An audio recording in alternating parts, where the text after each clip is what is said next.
We know that there are certain games that stay with us. These games bring back a flood of memories when we boot them up. We remember what we were doing, what the world was like when we started playing them, and what dreams we had. This is one of those games, at least for me. This is MediEvil for the original PlayStation.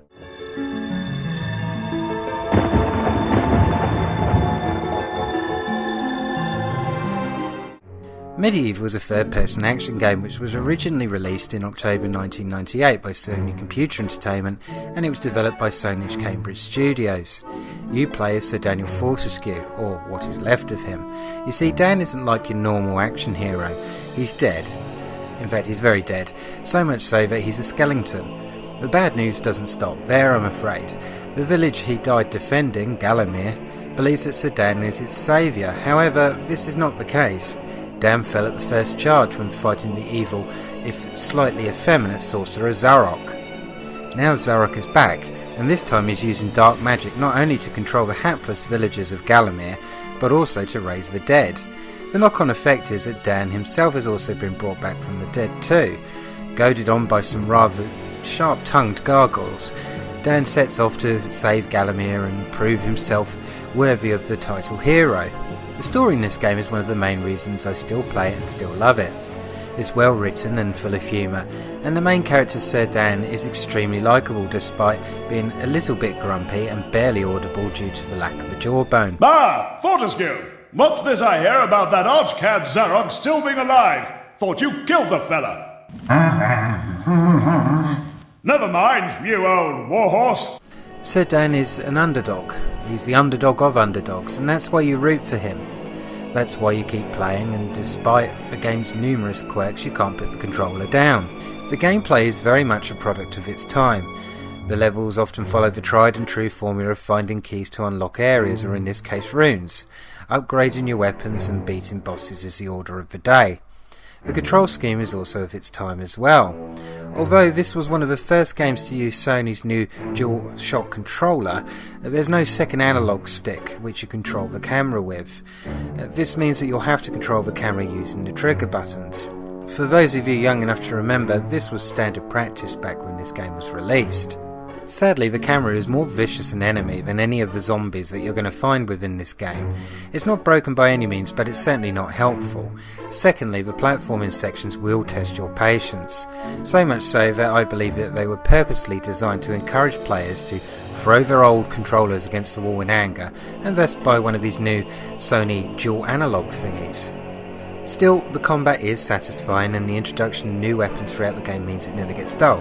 Equally, you can replenish Dan's energy levels by finding numerous storage bottles which are strewn throughout the levels.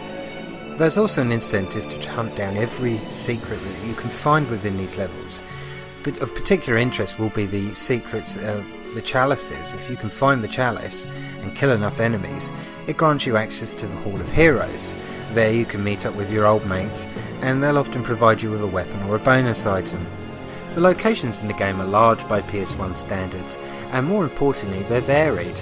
You'll be wading through graveyards one minute, negotiating scarecrows and field demons another. You'll have to roam through a spooky sanatorium. It will be shrunk down to the size of an ant and take on an ant queen. You'll also have to take on the full force of the ghost ship and its crew. Most PS1 games don't look too pretty these days, but I believe this game's aged pretty well. In fact, the dark, gloomy atmosphere of this game plays to the PS1's limitations in terms of draw distance. The game sports some nice lighting in areas, and the character models and landscapes are well realised. The soundtrack, composed by Andrew Barnabas, is a particular highlight, easily rivaling something that's been composed by, say, Danny Elfman. The voice acting is also incredibly strong for this game, and particularly the era in which it resides. The voice actors really do give it their utmost to perform to a standard which is worthy of maybe a Saturday morning cartoon, and they seem to have been enjoying what they were doing at the time, because you really do get that feeling from the readings which are on display here. It's the Hall of Heroes shopping mall. Bargain hunters should check out the ground floor. Well-to-do shoppers should check out the upper floor. That's where it's at. This is a truly charming game with bags of something which is missing from many games these days, and that's character. If you like your games full of personality and are willing to forgive some late 90s gaming tropes, then this game could be for you. I'm going to give it a full 5 out of 5, and I'm so glad I went back to review this game.